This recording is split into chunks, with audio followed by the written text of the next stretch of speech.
est homme politique. Non, quand on est homme politique, il faut tenir un discours politique. Le discours politique n'a jamais été vrai. Quand on n'a pas de mission de sincérité au Cameroun, c'est un homme politique. Et c'est un homme politique clivant et qui se plaît à multiplier, à aggraver cette image de clivage. Vous ne pouvez pas, quelqu'un qui vient de décéder, la douleur est partout. Et maintenant, qu'est-ce que vous faites? Vous allez dans les médias, vous dites, oui, s'il avait été, il était intelligent, mais il aurait dû... Mais il faut être malade pour faire des trucs comme ça. Il faut être... C'est un président schizophrène. On lui a posé... Il est quoi là? Il était un Camerounais. Monja était un Camerounais. Ce n'est pas à lui à se prononcer alors que le corps de Monja est encore chaud et à se prononcer de cette manière-là. Il venait faire quoi là? Tout le monde s'est prononcé sur la mort de Joubert Monondiana. Du moins, les leaders d'opinion, les intellectuels, chacun a rendu hommage à sa manière. C'est pas parce que vous n'allez pas dans les deuils. Si vous allez dans les deuils, essayez d'aller tenir ce genre de discours-là alors que le cadavre est encore là. Au motif que vous êtes sincère. Allez tenir ce genre de discours. Si on ne va pas vous parlez de quoi? Hein? Il n'a pas été sincère. Bon, non, je vais ajouter, prof. À côté de ça, ce qu'il dit, il travestit même. Il ne faut pas oublier une chose, c'est-à-dire la politique de la provocation appelle une provocation en riposte. Et la politique de l'outrance appelle l'outrance en riposte. Vous pensez que la réaction des chefs traditionnels, c'est une riposte à la hauteur de l'attaque du non. Elle est légitime. Et l'attaque n'est même pas. Non, que quand tous ces gens aillent faire un petit meeting là-bas. Qui le viennent à la lecture. C'est-à-dire, s'ils sont des hommes, s'ils ont des testicules, oh là là, qu'ils traversent la lecture pour faire des... Parce que c'est ça. Quand vous-même vous créez une situation de violence, vous montrez aux gens que vous êtes extrémiste. Il n'y a aucun monopole de l'extrémisme au Cameroun. Tout le monde peut être extrémiste. Bien sûr. Et je peux vous dire que les gens sont beaucoup plus violents là où vous n'imaginez pas. Les gens sont plus fragiles là où vous n'imaginez pas. Lorsque vous voyez quelqu'un qui est là, il ne vous demande rien. Vous venez délibérément le provoquer. Quand il va réagir, vous allez dire quoi? Cette réaction est un message à Kamto que allez faire vos conneries là ailleurs, mais ne venez pas ici.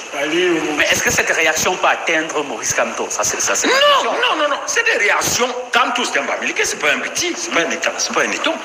Mais par contre, donc la sorcellerie, car on ne peut pas aller toucher la sorcellerie Bamileke. Donc par contre, on lui dit reste là-bas. Donc c'est un message extrêmement clair que pour nous, on ne veut plus entendre parler ni de toi, ni de ton parti, ni de tes partisans. Et je veux vous garantir que cette ambiance de violence Kamto installe, il sera la première victime. D'accord. Anne Flegon-Noa, bonjour. Ces images de Dieu donné au Somba étaient avant la convention du MS. Et ce qui m'intéresse dans tous ces propos, c'est le fait de dire que Kamto et ces gens tentent de venir dans la Léquier pour faire un meeting, eh bien ils vont voir ce qui va se passer. Il taxe Kamto d'être quelqu'un qui fait la politique de la provocation. C'est-à-dire que ce soit ses sorties, que ce soit cette dire, eh bien pour Dieu donner son bas, c'est de la provocation. On en a longuement épilogué sur cette affaire du professeur Monondiana. Vous allez donc comprendre que pour cette vidéo, je ne peux pas vous rouler dans ce sens-là. Encore, je vais plutôt vous inviter à observer les signes non communicationnels de Dieudonné Issoumba, la virilité avec laquelle il parle de Kamto. Tu sens qu'au-delà de ce débat-là, il a déjà un fini sur l'homme. Il a déjà une pensée bien cadrée et arrêtée sur l'homme. Donc pour lui, tout ce qui vient de Kamto n'est pas la bienvenue. On est dans un pays où on dit vouloir reconstruire, où le peuple attend la coalition, où la famille du changement veut qu'on fait des petits pas, même vers nos adversaires les plus robustes. On fait comment pour dire à les espèces de Dieudonné et Somba que le Kamto qu'ils ont connu a également sa part de difficultés. Le Kamto que vous voyez aujourd'hui a également sa part de peur. Et donc nous devons de temps à autre nous comporter un peu comme des enfants pour mieux appréhender ou alors pour mieux pousser le projet de la démocratie qu'on est en train de vouloir construire. Si on se comporte toujours à bâton rompu, les gens qui ont la capacité d'avancer vont avancer sans nous. Donc, une chose est claire, et ce n'est pas moi, ce n'est pas Dieudonné Somba qui va me démentir, c'est que le Cameroun il va très mal. Le système de gouvernance, il y en a encore assez à revoir. C'est la volonté d'un homme.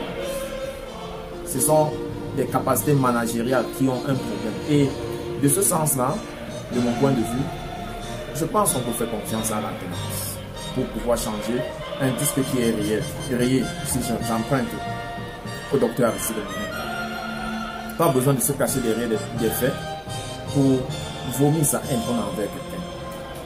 On appelle maintenant la coalition. On ne peut pas tomber dans ce piège-là de dire ce ne serait pas avec tout le monde. Le souhait de la Renaissance, c'est d'embarquer tout le monde dans le train et de faire en sorte que ceux qui par mimétisme ou bien par peur ne rejoignent pas la Renaissance, le train de la Renaissance, eh bien qu'ils puissent avoir au sein de leur propre famille des gens qui vont leur prouver le contraire. Ça serait la seule façon de vivre avec un choix, un mauvais choix. Donc, pour moi, Dieudonné Somba est dans un film, il est dans un tournage et il faut le comprendre dans ce sens-là. Il ne faut pas avoir en ses paroles quelqu'un qu'on ne peut pas traiter avec nous. Il y a des milieux qui vous obligent à prendre une certaine posture, des moments qui vous obligent à dire un certain nombre de choses. Mais cela ne veut pas pourtant dire que vous êtes quelqu'un d'invivable. Donc, pour tout ce qu'il dit, pour les signes qu'il montre, l'émotion avec laquelle il intensifie ses vœux, pour le peuple de la Renaissance, moi je vous demande de le comprendre. C'est un acteur qui joue un rôle. Ici, il faut l'aborder pour des questions consensuelles. Il ne faut pas se fier à de tels propos. Parce que nous tous, dans certaines situations, nous pouvons être durs, même avec Jésus-Christ, là par lequel le Seigneur, Dieu des armées, a bien voulu libérer son peuple. Alors, si on l'a fait avec Jésus-Christ, qui peut être l'homme, ou alors Dieudonné Somba, pour que nous ne faisons pas pareil avec lui.